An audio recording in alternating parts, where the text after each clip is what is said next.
Hello and welcome to the Fast Break pregame show. My name is Aman Kidwai, manager of the UConn blog and the Fast Break newsletter. In our last episode, we previewed the Creighton game and discussed the road games at Butler and Xavier. Since then, the Huskies have gone 4-0 with wins of all different flavors. This episode, we'll discuss those wins over Creighton, Villanova, Xavier, and Providence, go over some highlights, and break down Saturday's matchup against St. John's. This video is a production of the Fast Break newsletter. We've got a bunch of writers and photo video podcast people going deep on UConn men's basketball, featuring in-depth reporting, analysis of the team, as well as some really detailed stuff on the program's history. This show is also a production of 22 Threads, purveyors of fine t-shirts, hoodies, hats, and other gear inspired by the Connecticut culture and lifestyle. They've got a lot of great stuff that you should go check out and buy. That's 22threads.com. The Huskies have extended their winning streak to 9 with 2 games that were quite close and then 2 games that were not so close. They sit first in the Big East standings with a healthy 2-game lead. They're looking great doing it. Patrick, let's get some rapid fire takes out about this 4-game stretch. What are your thoughts about what the Huskies have shown over this time? I mean, whatever you want to throw at them, they seem ready and equipped to handle it. If you want a rock fight, we're going to beat you in a rock fight, as we saw in yesterday's very non-aesthetically pleasing game. If you want to get completely dominated and, if everyone's firing on all cylinders, look what happens against Xavier, a Ken Pom top 50 team that just picked up a double-digit win against St. John's, so they're no slouch. You want to battle Ryan Kalkbrenner mano a mano, we can do that too. And if you want to deal with a tough, switchy, kind of small ball team with Eric Dixon, then we can do that as well. We have UConn has 6 different leading scorers, people that have led the team in each the last couple of during the season. And Tristen Newton is a Wooden Award finalist. So there are so many different weapons that they can go to. And do we prefer that every game is like Xavier and Creighton? Yes, but to win in March and April, you have to grind out those rock fights that Nova and Providence was. Those 2 teams exposed a little bit of a blueprint for how to beat UConn as far as physicality and athleticism from the backcourt. Putting UConn's foot speed to the test. But at the same time, they walked away from those games unscathed. So all full steam ahead to February in March. Yeah, I mean, last episode, I think you called it an unfinished Death Star. You refer to the team in that way. Right now, I think, especially as of that Xavier game, it's very clear the Death Star is here. And fully armed and operational. Exactly. Even saw signs of it, of course, in the Creighton game. That game was over 20 points in margin for a lot of that before kind of a late effort just to make that final score respectable. Otherwise, that's almost in the same place as where the Xavier game ended up being. And Creighton's a much better team. So those are just really incredibly impressive performances, impressive shows of dominance by UConn. And then winning 2 rock fights, the road game at Villanova, just a gutsy win where they handled a lot. And same exact thing Wednesday night in Gamble against Providence. They overcame a ton in that game. Issues from the foul line. They had their worst 3-point shooting night, one of their worst 3-point shooting nights as a team. Klingon didn't play 16 minutes in the first half, and they still won. So I just think the way that they're doing it, we've talked about this, like when you talk about how great this UConn team is, it's not just that they're really high up in Ken Pom or they're really great at this, that, the efficiency or what have you. It's that they're able to handle any game plan. They're able to handle just about anything another team can throw at you. And we've seen other coaches really mention that and just kind of complain about it. Just that it's a tough matchup to take on. I really credit our players.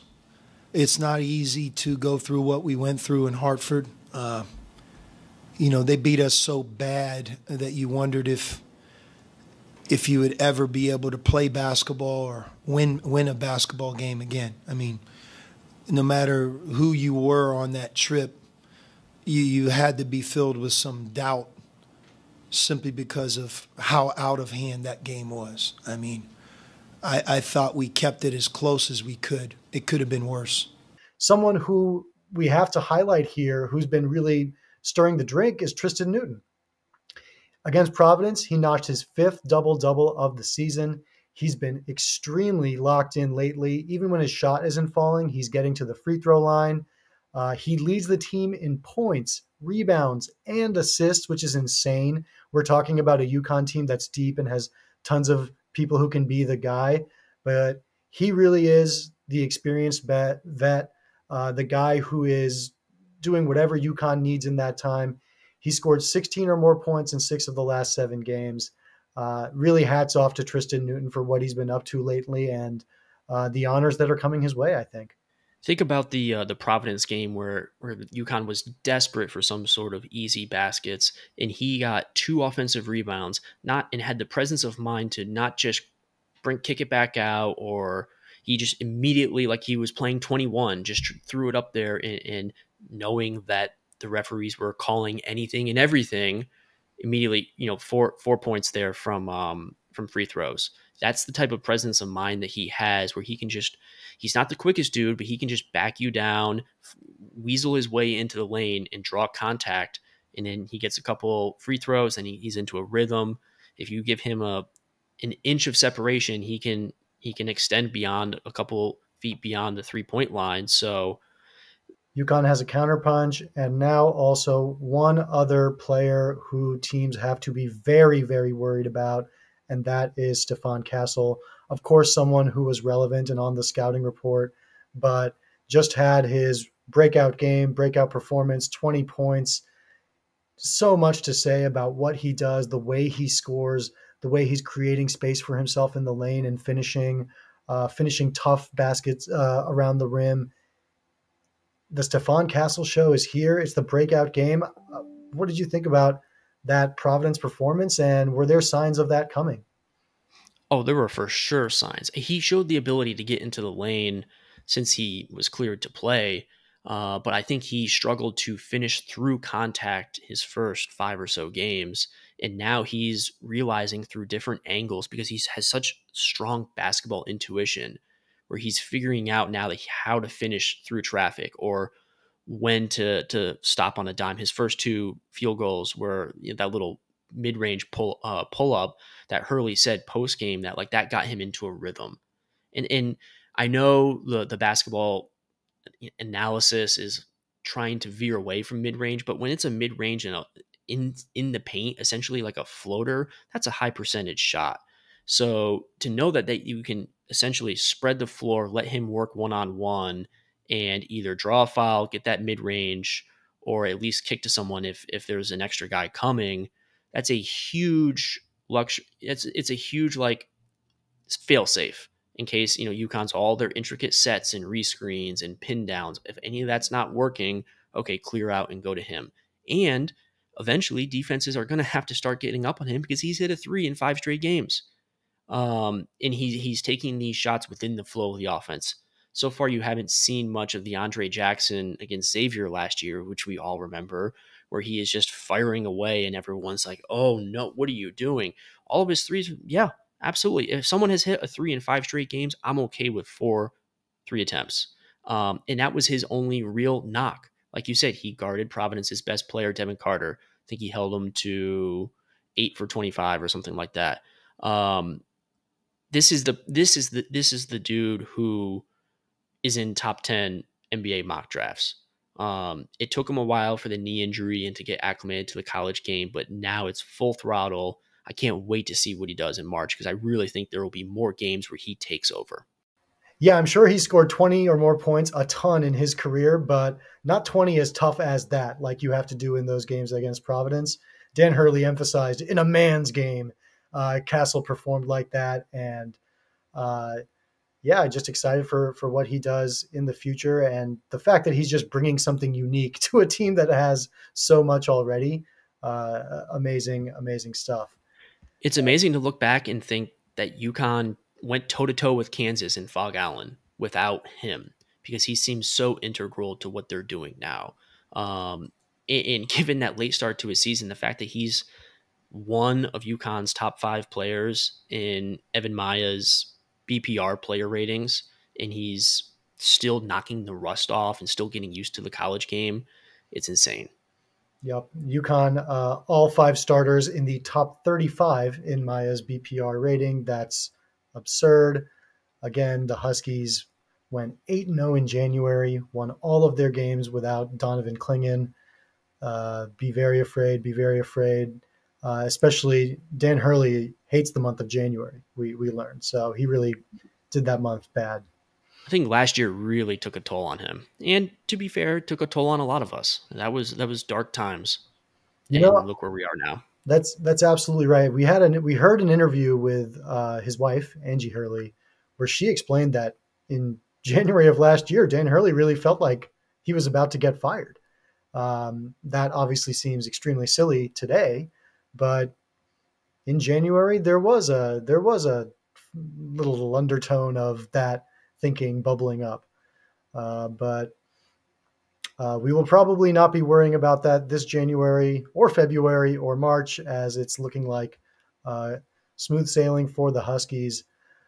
Another, just standout individual that we need to highlight once again is Alex Karaban. In the game against Providence, goes down after making a really acrobatic layup, goes down, injures his ankle. Gamble becomes silent. Alex Karaban, one of the most loved players on the team, he's down.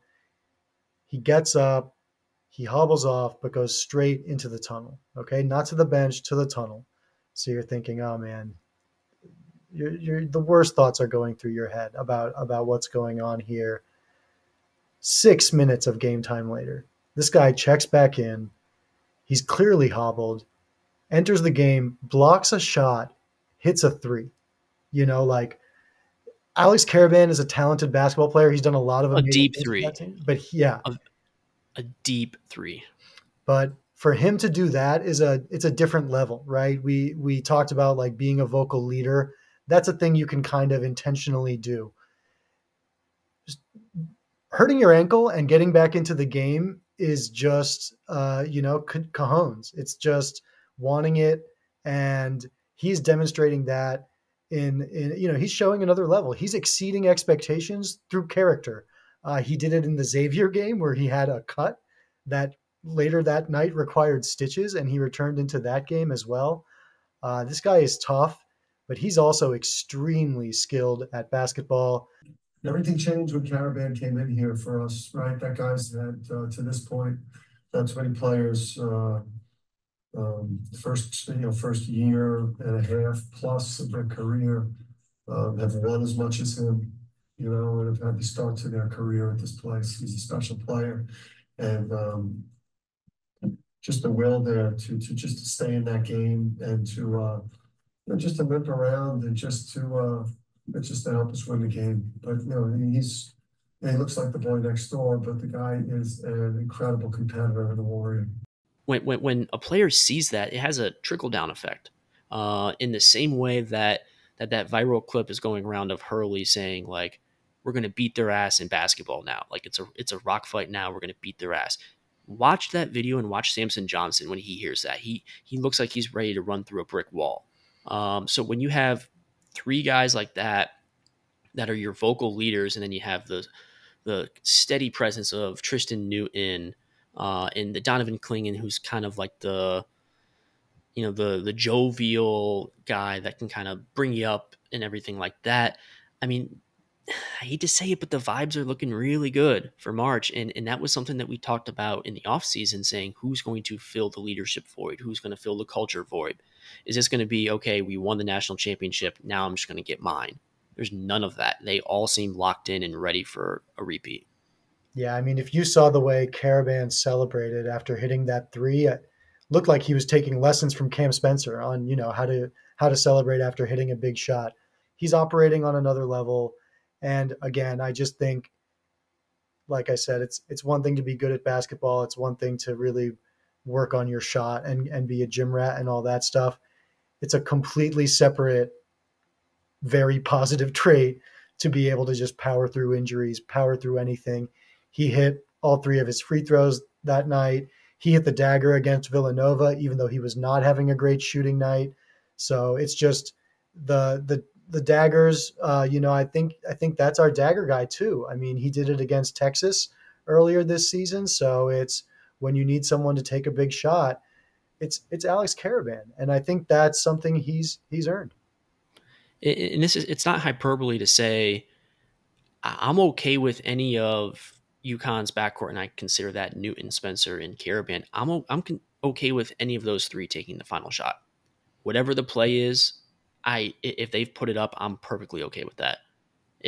And that's 3 guys that corner 3, something like that, or Tristen Newton taking free throws, or a Cam Spencer 3 from the top.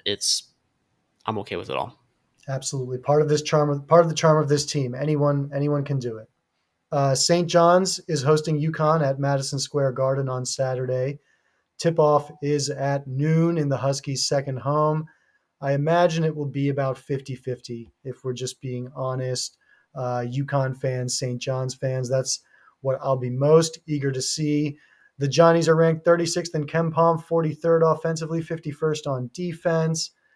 They have some decent wins on their resume, Villanova, Xavier, Utah, but they did just lose to Xavier on the road. Patrick, what do you think about this St. John's matchup? I got to be honest with you. UConn beat them without Clingan. I'm not sweating this matchup too much. Well, we're forgetting the most important thing. St. John's will be honoring the members of their 98-99 Elite 8 team. What a juggernaut. So everybody make sure to get there early. I guess, are they doing it at halftime or? Yeah, they're doing it at halftime. So yeah, stay in your seats and make sure you see that. That's going to be an absolute thrill.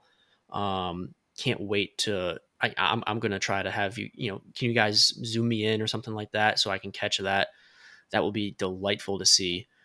But yeah, look, that was a game that Samson Johnson really, really played well against Joel Soriano. The only elephant in the room is Rick Pitino. He's going to have some kind of different scheme or look that he's going to give UConn. And that worries me a little bit. You can never really count out Slick Rick in that sense, but on a talent basis, on an analytics basis, it should be a game where UConn rolls. We know how the Huskies have been playing in the Garden in recent years. I don't think this is the game that UConn drops and kind of pulls back and takes a breather a little bit. But again, we need to see how Karaban's ankle is. If that thing swelled up a little bit, then maybe that's a storyline you need to follow.